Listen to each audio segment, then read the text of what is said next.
The Green Death is definitely one of Pertwee's classic episodes. It may not be beloved by everybody, but the people that like it seem to be really fond of it. So going into this story, I was naturally expecting it to be a good one, and it was. This is a solid serial in the Third Doctor's era, and one that I really enjoyed. I never found myself bored throughout the 6 parts, which is something that I'm always appreciative of. Having said that, there were one or two strange choices within the overall serial, and we'll get to those before too long. But first, let's go over the general elements of this story and discuss what did work and what didn't, although there's notably more of the former of those two. The starting premise of this serial is basically that there's this coal company which is switching to using oil. There are some protesters protesting the usage of this oil, and one of them is Clifford Jones. He is a scientist and a huge supporter of renewable energy. This character works decently. I think he's fine enough, nothing all that special, but he works within the story for what they're trying to get him to do. From the very first episode, it's pretty clear what his role is as this person who knows what they're doing is wrong and is relatively no nonsense, but also a little bit crazy, and not particularly caring of others' feelings a lot of the time, and more focused on getting something done. Let's go and have a look. Oh, that's a good idea. I mean, like now. My dear good child, I've got work to do. You're being patronising. Aye, so I am. But I've still got work to do. Oh, Shut the door! It's a character type that you've seen before and will see again, and it works fine here.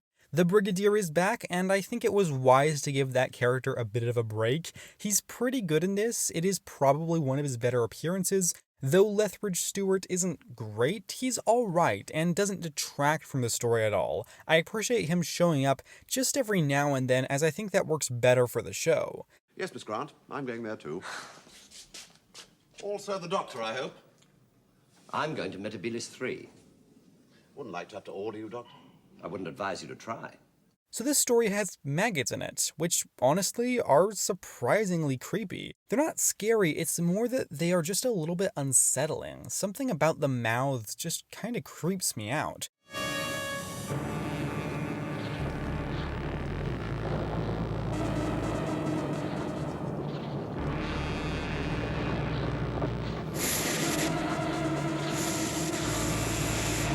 The way they infect people with, well, the Green Death is fine. The effect doesn't hold up all that well, but it is serviceable for the story. And the overall serial does have some moments of special effects that are dated, as you would expect with Classic Who, especially from the Pertwee era. And that's up to you whether or not you're fine with that. I don't particularly mind, to be honest, but it can be weird to just have these very unnatural effects that don't mesh well with everything else that is being filmed on camera. And there's this sort of primary villain in the serial. He goes by the name of Mr. Stevens. He's in charge of a green oil refinery, which is quite clearly an oxymoron. No waste, no pollution from an oil refinery. Minimal. Negligible. Well, I'm no scientist, Mr. Stevens, but I find that somewhat difficult to believe. Oh, it's been one of our strongest selling points. While he definitely isn't a standout villain in terms of what we've seen in Classic Who, he worked pretty effectively for me. I didn't find him to be terribly over the top, especially towards the beginning, and thought the actor did a solid job with the material he was given. You were about to explain your purpose. It's really quite simple. I'm attached to UNIT as a scientific advisor. Ah. The errant doctor.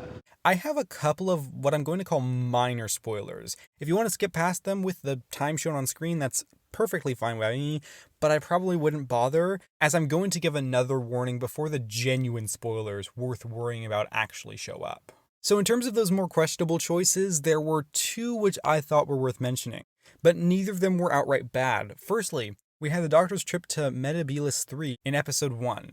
It's a little bit strange, and it doesn't really flow with the rest of the story.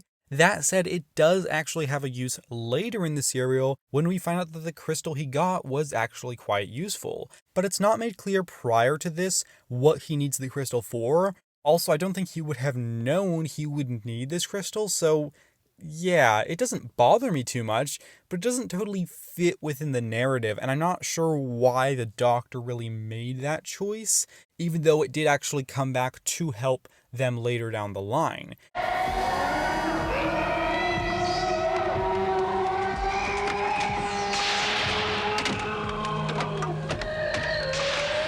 The second, more questionable choice was, well, I actually just love this, and it's sort of indescribable, so I simply have to play the clip for you.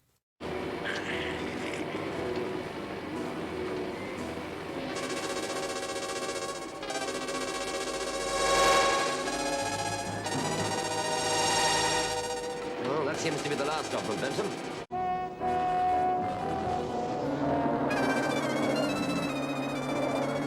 Good grief.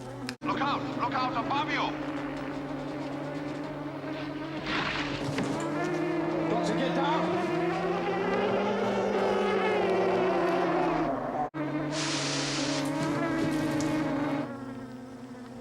Is he trying to do?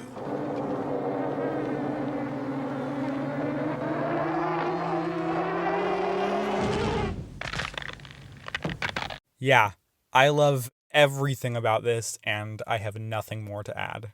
So now we're getting to big spoilers of this story. Again, you can use the time shown on screen to skip past this if you have not seen this one.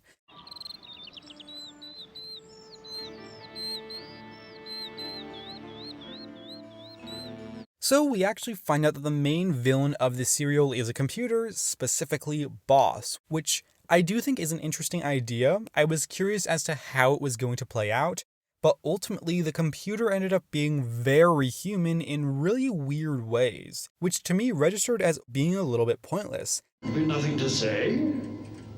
Why should I want to talk to a machine? Really, Doctor.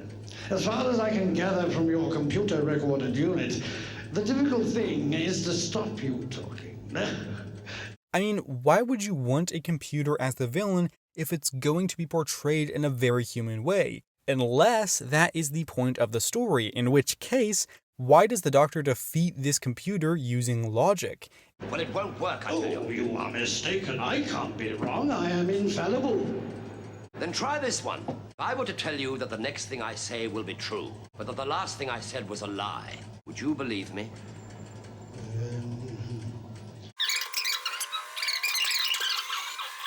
I shall work it out. I must. Check and mate. You're nothing but a machine after all. It doesn't really add up for me, and it honestly just doesn't totally work. It's not that the concept of a computer as the villain is fundamentally flawed. There are plenty of directions to go there, but it never feels like the story has a clear idea of what it's going for with this villain, which is a shame, to be honest. And yeah, the single biggest spoiler of this episode is the exit of Jo Grant. She had been around for the past 3 seasons and had really made a fantastic duo with Pertwee's Doctor. So while it is quite sad to see her go, I am thankful that she was around for so long. Don't go too far away, will you? And if you do, come back and see us sometimes. Save me a piece of wedding cake. Right. Now, let's actually talk about the specifics of her exit because it's a bit of a mixed bag. Jo Grant finds herself falling for a man she encounters during her final journey with the Doctor, and she chooses to stay with him rather than continue exploring the universe. And honestly, this rings very familiar to the exits of both Susan and Vicky. Although I will point out before somebody else does, that in the case of Susan, it was not her choice, and the Doctor actually made that decision for her. But all 3 of these companions still leave the show because they fell for a man they'd met within the current serial. Now, on paper, I should absolutely hate this end for Jo, and on some level, I do. I don't like that so many of the companions have exited in this way, as it does feel like it lacks creativity, and on some level, I do take offense to the idea that so many of the female companions have stopped traveling and exploring the universe in order to settle down with a man. We haven't seen that with any of the male companions, I will point out, and as much baggage as this exit carries with it, I still think it's incredibly effective. I love the final moments of this story when the Doctor leaves Jo behind at the party. It's such a beautiful and tragic scene, and honestly, it was a huge punch to the gut. Quiet, everyone. Quiet a moment. Now, well, here's to both. Yeah, here's to both. For he's a jolly good fellow, for they are jolly good fellows. They've been so good together, and to see it end like this is really quite tragic. It's true that Jo might be happy in her new life, but at least for now, the Doctor won't be.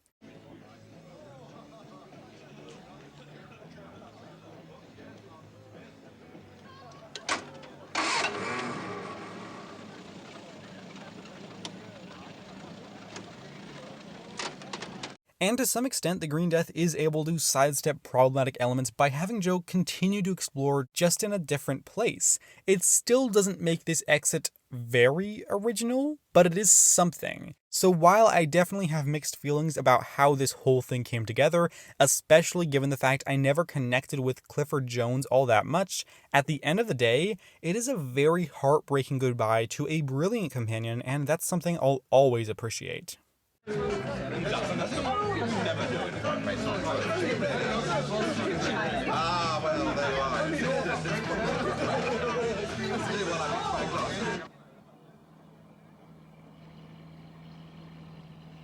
Overall, I really enjoyed The Green Death and found it to be an engaging and enjoyable serial. The maggots were surprisingly creepy, the guest stars do a fine job, as does the villain. It is a solid story, even if most of the elements don't stand out all that much.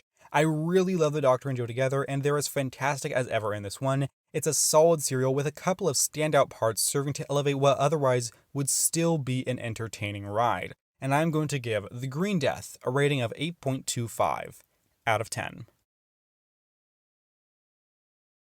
If you join me this coming Sunday, then I will be bringing you a review/overview of Doctor Who Season 10 as a whole, where I'll get into each episode as well as discussing its best and worst aspects. So, what did you think about The Green Death? Be sure to let me know down below. I am happy to have a discussion about it, and I hope to see you around next time for my review of Doctor Who Season 10. But if not, just know that I appreciate your time here today, and with that said, that's going to do it for now, folks. So, thank you very much for watching, take care, and have a lovely week.